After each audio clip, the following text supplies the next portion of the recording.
Hello and welcome to study update. আমি Lipton তোমাদের সাথে আজকে সায়েন্স উইকের নতুন একটা ক্লাস নিয়ে। তো আমরা এই ক্লাসে বা যেমন তোমরা দেখছো যে সিরিজটা যেটা চলছে সেটা আমরা কনসেপ্ট ক্লিয়ার করছি, তার সাথে সাথে কোশ্চেন্সও করছি। তো মোদ্দা কথায় আমরা কোশ্চেনের সাথে সাথে কনসেপ্টটাও আমরা ক্লিয়ার করতে করতে যাচ্ছি। তো আজকে দেখো, ফার্স্ট কি আছে যে ভরের সংজ্ঞা কি। ভরের সংজ্ঞা কি, অপশানস কি আছে, এটা বি করে নেবে। এটা হচ্ছে বস্তুর ভর দিকবিহীন, তাই এটি একটি স্কেলার পরিমাণ। রাসায়নিক ভারসাম্যের উপর ভিত্তি করে ভর নির্ধারণ করা যেতে পারে। কোনো বস্তুর ভর যে কোনো স্থানে স্থির থাকে এবং উচ্চতার পরিবর্তন দ্বারা প্রভাবিত হয় না। আবার কি বলছে, কোনো বস্তুতে যে পরিমাণ পদার্থ থাকে তাকে ওই বস্তুর ভর বলে। আমাকে ভরের সংজ্ঞা চেয়েছে, তো ভরের প্রপার্টিজ নয়, ভরের সংজ্ঞা। তো আমার এই ক্ষেত্রে অপশন ডি হচ্ছে আমার সঠিক। নেক্সট দেখো, স্থান পরিবর্তন করলেও নিচের কোন রাশির কোনো পরিবর্তন হয় না? ভর, ঘর্ষণের কারণে বল, ওজন, মাধ্যাকর্ষণ। তো স্থান পরিবর্তন করলে আমাদের ভরের কোনো পরিবর্তন হয় না, কারণ কোনো একটা বস্তুর যে মোট পরিমাণ ভর যেটা থাকে, সেটা তুমি পৃথিবীতে যা পাবে, চাঁদে গেলেও সেই ভরই থাকবে, সূর্যতে গেলেও সেই ভরই থাকবে, শুধুমাত্র তার ওজন বা ভারটা খালি পরিবর্তন হবে। তো আমার যেটা পরিবর্তন হচ্ছে না সেটা হচ্ছে আমার বস্তুর ভর বা মাস। নেক্সট, একটি বস্তুর ড্যাশ স্থির থাকে এবং বস্তুটি সরানো হলেও এটির পরিবর্তন হয় না। বেগ, ভর, গতি, ওজন। এই ক্ষেত্রে আমার সঠিক উত্তর ভর। ভর কিন্তু সর্বদা ধ্রুব। নেক্সট দেখো, নিচের কোনটি এই গ্রুপের সাথে সম্পর্কিত নয়? গতি, সময়, ভর, ত্বরণ। এখানে দেখো, গতির সাথে সময়ের আর ত্বরণের একটা যোগাযোগ আছে, কিন্তু এখানে ভর, এটা কিন্তু পুরোটাই আলাদা। তো এই গ্রুপের সাথে কিন্তু, এই তিনটের সাথে কিন্তু ভরের কোনো সম্পর্ক পাচ্ছি না। নেক্সট কোশ্চেন দেখো, নিচের কোনটিতে বস্তুর জড়তা পরিমাপ করা হয়? বেগ, রং, ওজন, ভর। তো জড়তা, এটা পরিমাপ করা হয় বস্তুর ভর দ্বারা। এখানে দেখো, এই জড়তা বা বস্তুর ভর, এর সংজ্ঞাটা আমরা কোথা থেকে পাই? এটা মূলত আমরা নিউটনের প্রথম গতিসূত্র থেকে পাই। এই সূত্রটা কি? বিশ্রামে থাকা একটি বস্তু বিশ্রামে থাকে এবং গতিশীল একটি বস্তু সর্বদা ধ্রুব গতিতে এবং একটি সরলরেখা বরাবর গতিশীল থাকে, যদি না কোনো ভারসাম্যহীন বল বা কোনো বাহ্যিক বল দ্বারা এই বস্তুটার উপর প্রয়োগ করা হয়। এটা হচ্ছে নিউটনের প্রথম সূত্র, আর এই সূত্র থেকে আমরা ভর বা জড়তা বা জাড্যতার ধারণা আমরা পাই। নেক্সট দেখো, কোন বস্তুর ভর এর পরিমাপকে কি বলা হয়? ত্বরণ, জড়তা, গতিবেগ, গতি। এটার সঠিক উত্তর, যে বস্তুর ভর বা পরিমাপকে বলা হয় বস্তুর জড়তা। এটা কোথা থেকে পাই আমরা? আগের দেখলাম নিউটনের প্রথম গতিসূত্র থেকে। নেক্সট কোশ্চেন দেখো, ভর বাই আয়তন সমান কি?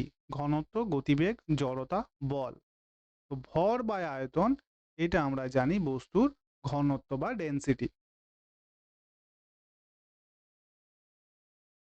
নেক্সট কোশ্চেন দেখো, কোনো পদার্থের প্রতি একক আয়তনের ভরকে কি বলে? শক্তি, ভর, ঘনত্ব, পদার্থ। তো পদার্থের একক আয়তনের ভর বলতে আমরা বুঝি বস্তুর ঘনত্ব। নেক্সট কোশ্চেন দেখো, একটি বস্তুর ভর ঘনত্ব তার ড্যাশ হিসাবে সংজ্ঞায়িত করা হয়? প্রতি ইউনিট দৈর্ঘ্যের ভর, প্রতি ঘনক্ষেত্রে ভর, প্রতি ইউনিট আয়তনের ভর, প্রতি ইউনিট অ্যাম্পিয়ার ভর।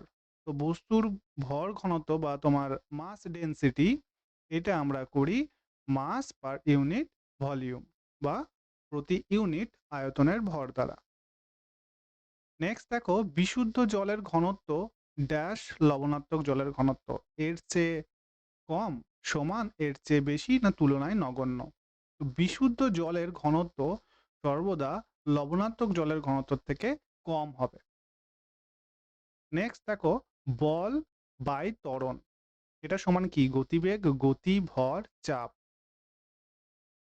তো এই প্রশ্নটা করার আগে নিউটনের সেকেন্ড ল যেটা আছে সেটা একবার দেখে নাও।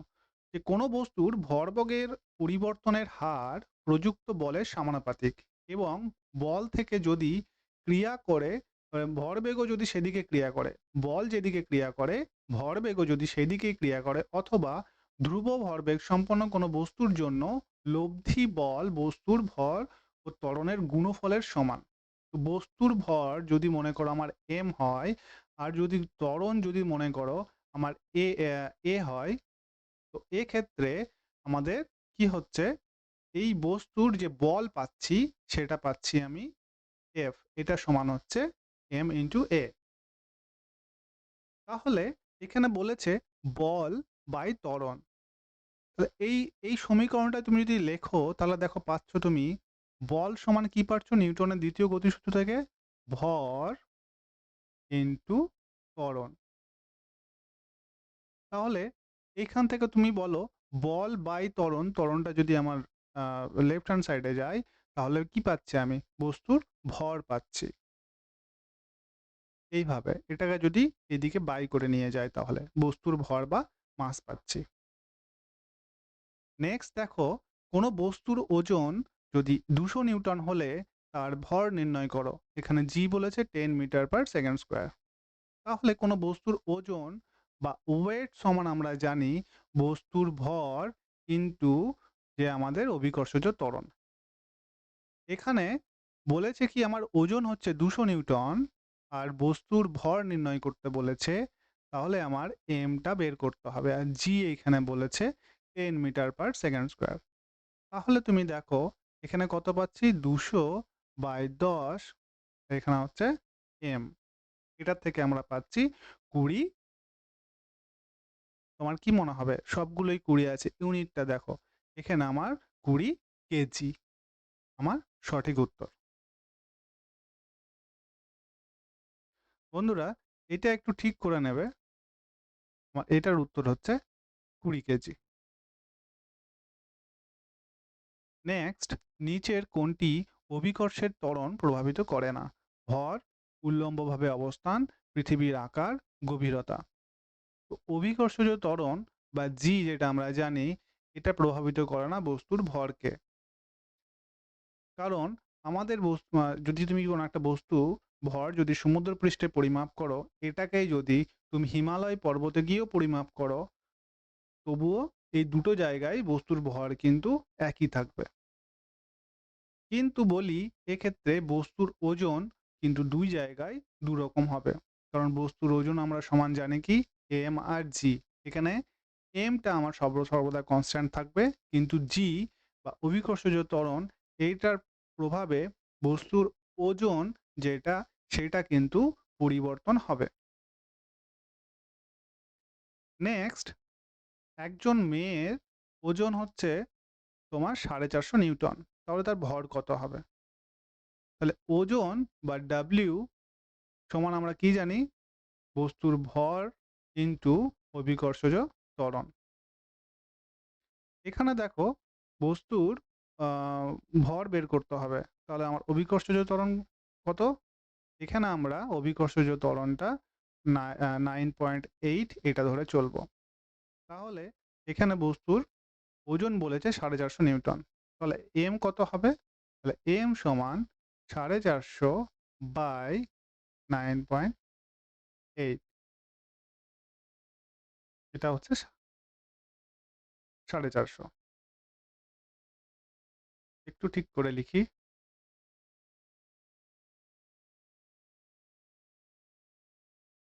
450। এখন তুমি যদি এটা ক্যালকুলেশন করো তাহলে তুমি এটা পাবে 45.9 কিলো।